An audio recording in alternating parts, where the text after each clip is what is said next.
Disclaimer: this video is not meant as a scare tactic or a guilt trip, but to educate and enlighten those who are plagued by the addictive mental health problem creating, excuse my lack of a proper adjective there, virus that is this enthralling digital landscape. Please do not click off this video, as I'm not trying to be some perfect person who has never dealt with this, as I have, and we'll get into that now. When I was little, about 18 to 24 months, I began to enjoy the fun of engaging video games of the late 2000s. Just little learning games, and then, in the early and mid-2010s, I started to play games like Angry Birds, Doodle Jump, Mega Jump, Fruit Ninja, and the biggest problem, Minecraft. I'll get into that in a minute. At first, it may have seemed like a harmless pastime, an hour a day, just something to play with my big sister or dad, and later Minecraft with my uncle. But as time went on, I started to be short with my parents, angry every time it was time to stop, and I started to go over that time limit. Since I was 5, and I'm now 16, I've wasted at least a year of my life, and that's if I only played exactly an hour a day. And I'm well aware I rarely stuck to that.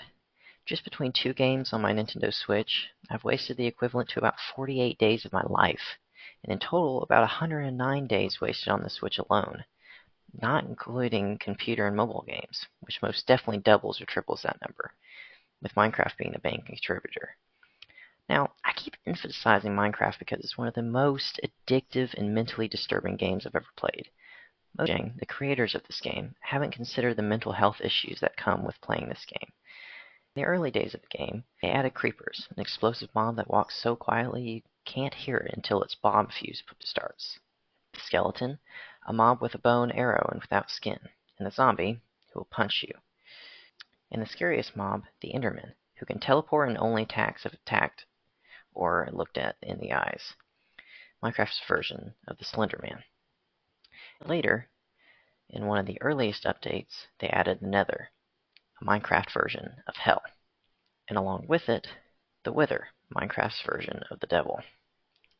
That was only the beginning. Much later, they added evil versions of villagers, Minecraft's people you trade with, Illagers, the Vindicator, Minecraft's version of the bad guy from that old horror movie The Shining, and the Evoker, an evil wizard who summons Vexes, little but powerful flying dolls that can fly through floors and walls. Remember, wizards and witches are evil beings, not good, like so many movies and shows want you to think, such as Harry Potter. As time went on, more and more evil mobs were added, including the Warden, a mob who comes up from the ground in a specific cave biome and that can't see, only hear, so you have to sneak around to not set the violent and powerful mob careening after you.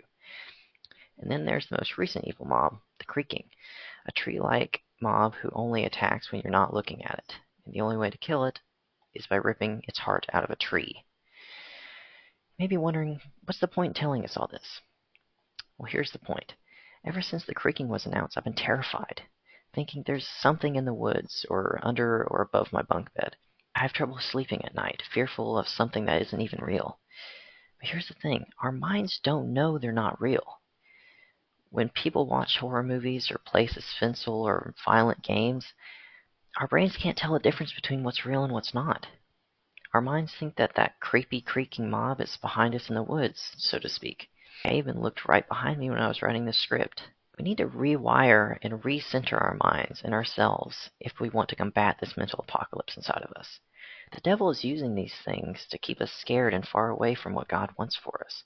The truth is, these things that seem harmless and fun are creating the mental health crisis our society is in today. Something needs to change, and fast. The night before writing the script for this video, God brought to my attention how much of my life I've wasted inside of something not even close to reality. I decided I would stick to the hour, but only once a week, and not every day after school. The decision isn't something I was going to take lightly, and recently I've started playing again, and it's started my mental health struggles once again. People say that we can't change overnight, but the truth is that decisions which lead to change can be made overnight, but we have to stick to them, as I have not, and that is something I'm going to have to change. Something I encourage you all to do is to make the decision. Walk away from these things. Find the addictive thing in your life, whether it be pornography, video games, TV, sexual immorality. Yes, I'm talking to any age, even though it doesn't seem think it's possible for any age to be dealing with these things. It is. Make the decision to change. It won't be easy, but the reward will be more than worth it. For example, in November of 2023, I went on a week-long trip for Thanksgiving and didn't bring a single electronic device with me. Just books, clothes, and the odd fidget toy. It was a trip with some of my favorite people, and along with not having the distraction of a phone or texts or video games, it was all I needed to feel peace. Sure, there were TVs there, and yeah, I watched some TV while I was there, but not all the time, and without any other distractions but the good distraction of my loved ones. Guys, I can't express to you enough how this choice can change your life. The day I wrote this script, the day after I made that decision, I was more focused. I felt like I could focus on school, something I've had a lot of trouble with over the past year. I'm not saying that the results will be immediate for everyone, but they will happen. You just need to stick to the decision.